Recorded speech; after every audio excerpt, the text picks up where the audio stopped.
Hello everyone, welcome back to my YouTube channel ঋতুস passion blog.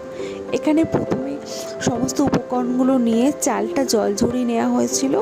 তারপর এখানে আদা জিরের পেস্টটা দিয়ে এবং তারপর হলুদ গুঁড়ো, লঙ্কা গুঁড়ো, নুন, চিনি আর সর্ষের তেল দিয়ে সমস্ত উপকরণগুলো চালের মধ্যে মেখে নেওয়া হলো। আর ইলিশ মাছটা আলাদা করে নুন হলুদ মেখে রাখা হয়েছিল এবং আলুটা ভেজে রাখা হয়েছিল। তো তারপর হাঁড়ির মধ্যে তেজপাতা দিয়ে তারপর এক একটা লেয়ার করে দেওয়া হলো। প্রথমে একটু রাইসের লেয়ারটা, আর তারপর আলু এবং মাছ, এরকম করে 2-3টে লেয়ার দেওয়ার পর তারপর আস্তে আস্তে জল দিয়ে দেওয়া হলো এবং হাঁড়িটা ভাপে বসিয়ে দেওয়া হলো।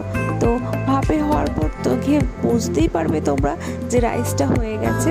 দেন সার্ভ করে দেওয়া হবে ইলিশ পোলাও। তো কেমন লেগেছে রেসিপিটা অবশ্যই জানিও। ভালো লাগলে একটা লাইক